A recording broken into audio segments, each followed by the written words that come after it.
from the CBS Bay Area studios, this is KPIX 5 News. Welcome back to KPIX 5 this morning. Time now 6:29. I'm Melissa Kane. Good morning. I'm Devin Fehely. And President Trump is back at the White House, returning after an appearance at a campaign rally in West Virginia. During that rally, he talked about the battle over Supreme Court nominee Brett Kavanaugh. A vote for Judge Kavanaugh is also a vote to reject the ruthless and outrageous tactics of the Democrat Party. Mean obstructionists, mean resistors. Meanwhile, the FBI has begun an investigation into allegations of sexual misconduct by Kavanaugh. Now, Kavanaugh's accusers include Christine Blasey Ford, the Palo Alto University professor who testified at a hearing last week that Kavanaugh attacked her when they were teenagers, and Deborah Ramirez, who says that Kavanaugh exposed himself to her during a drinking game while they were freshmen at Yale University. A Republican Jeff Flake of Arizona called for a one-week delay on that full Senate confirmation vote to allow the FBI to investigate these claims. We ought to do what we can to make sure that we do all due diligence with a nomination this important. Kavanaugh denies any wrongdoing and says he will continue to cooperate. Elon Musk will resign as chairman of the board at electric automaker Tesla. It's part of an agreement to settle a fraud complaint from the Securities and Exchange Commission. And as KPIX 5's Andrea Borba reports, the settlement also includes tens of millions of dollars in fines. Moving on, a brand new multi-billion-dollar transit center in San Francisco will remain closed for at least through the end of the week. The Salesforce Transit Center was shut down just weeks after it opened amid plenty of hype because of safety concern. Major cracks were discovered in steel beams. Crews are installing a temporary support structure to ease the load on those damaged beams. Those beams look to me like they were overstressed. They're actually 80 feet long. Very long span between supports. Transit buses are being diverted to a temporary facility nearby, and a stretch of Fremont Street remains closed. Now, again, this will continue at least through the end of the week, making traffic through that area much worse. And new gun control laws are now on the books, and at the same time, local police are trying to get guns off the streets. Case in point, yesterday in Sunnyvale, officers collected more than 500 weapons at a buyback event. Now, some guns were legal and some were not. Now, several Santa Clara County agencies pooled their resources to get the money they needed for that buyback. I'm glad that we're seeing these guns in the bins as opposed to all officers encountering people with these firearms. He's always had guns, but he decided doesn't need them anymore.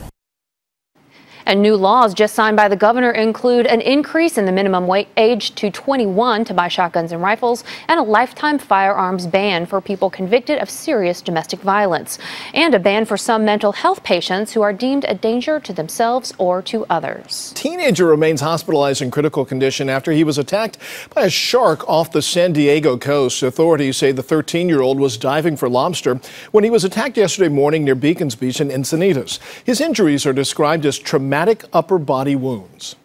Once we get him on the kayak, we could really see what happened. His whole clavicle is ripped open. You could see, the ball and socket joint, everything. Because of the shark attack, a stretch of the coastline in northern San Diego County will remain closed at least through today. And divorce is never easy, but a new state law helps judges decide who gets to keep a pet. A bill signed Thursday by Governor Jerry Brown gives judges the authority to settle pet disputes based on factors like who feeds them, who takes them for walks, and who protects them. The law gives pets a little more standing in court. They're no longer just considered community property. The new law goes into effect January 1st. Dozens of animal rights activists are in hot water, arrested after taking over a poultry production facility in Petaluma. Sonoma County Sheriff's deputies say demonstrators marched inside McCoy's Poultry Services yesterday to steal chickens. Now, activists claim the facility houses hundreds of birds inhumanely. 67 people were booked into county jail.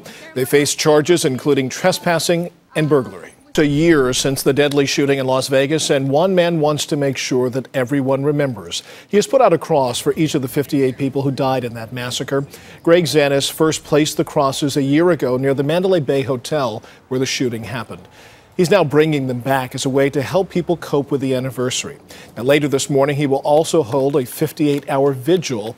That's 1 hour for each person killed. And a man is in a Los Angeles County jail after he was stuck for hours in a chimney.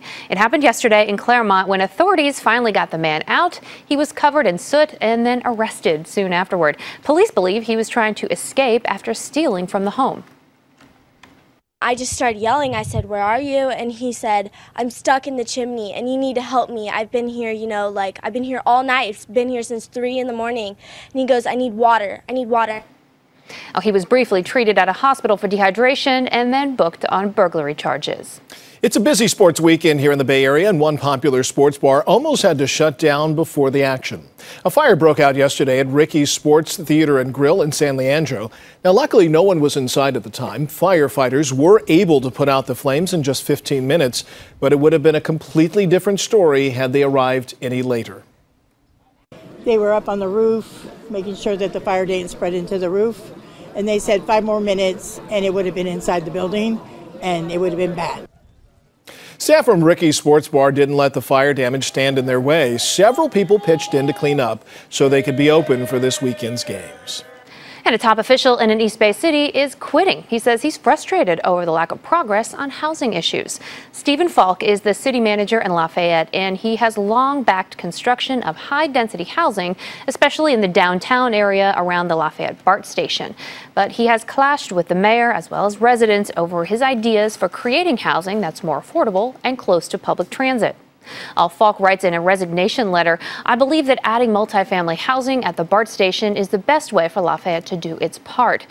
And it has therefore become increasingly difficult for me to support, advocate for, or implement policies that would thwart transit density.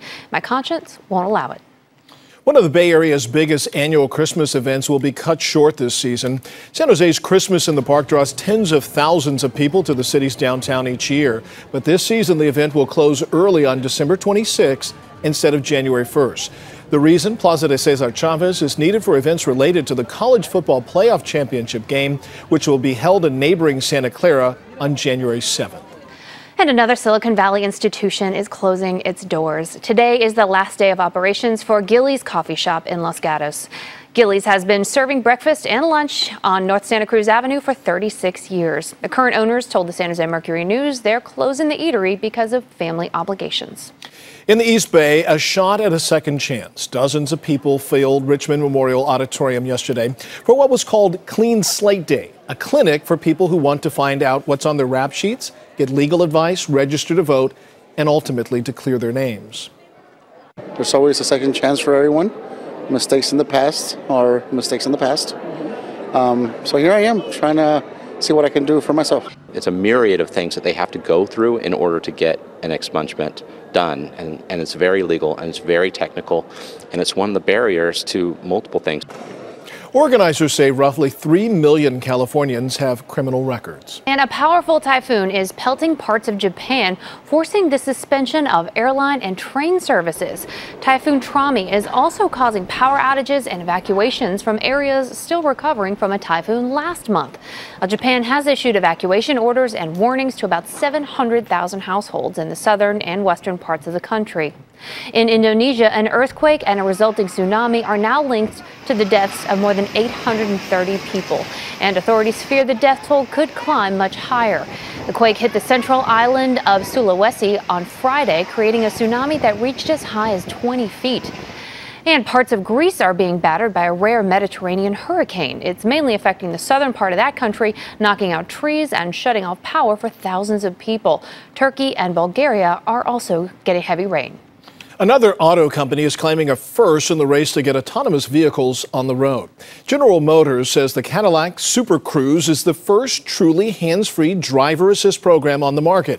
It only works on the highways, but the technology reportedly steers, brakes, accelerates, and turns without any needs for hands on the steering wheel. We went out and mapped every road that we wanted Super Cruise to operate on with a vehicle that laser scanned the road. The system can control speed and make lane changes, but it has been involved in some accidents. Now on to an incredible story out of Sacramento. A couple saves a family from a burning car. I'll take a look. This is what happened just moments after a grandmother and her 2 grandchildren were pulled out of the car. Now, it happened earlier this week on Interstate 80. The couple took action after noticing flames shooting out from underneath the vehicle. Got my car real close to her car. When we went up to the window, she says, "Why'd you pull me over?" And I said, "Because your car's on fire." She says, "Oh my God, my babies." There's a 3-year-old and a 5-year-old strapped in car seats in the back of the car. So we started scrambling and got them out. I got to hold the baby, okay, and carry him back to the ambulance. Boy, it hit me hard. Thankfully, no one was hurt. Ranked Stanford put their undefeated record on the line as they travel to South Bend. A non-conference win against Notre Dame would be great to have on the Cardinals' resume to present to the selection committee come college football playoff time. 8th-ranked Irish and the Cardinal playing in the shadow of the Golden Dome. First quarter, Notre Dame leading by 7. Bryce Love weaves his way through the Irish defense for a 39-yard touchdown to tie the game at 7. Love leaves the game, though, in the 4th with an ankle injury.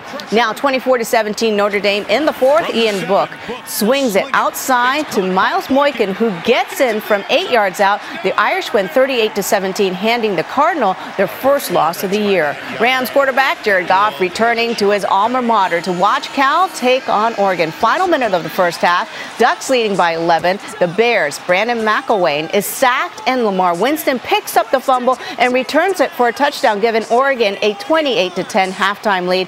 Oregon goes on to win and hands Cal its first loss of the season. While a sea of Dodger Blue taking over AT&T Park. Tied at 5 in the 8th, Manny Machado triples off the bricks to drive in the go-ahead run. LA goes on to win 10-6 to clinch a playoff spot and pull into a tie with Colorado for first place in the NL West. Former A Dallas Braden taking a dessert break during the A's-Angels game. Top of the first, Chris Davis goes opposite field for a 2-run shot and his major league leading 48th home run of the year, and Oakland wins 5-2. The Warriors opening up the preseason on Kevin Durant's 30th birthday.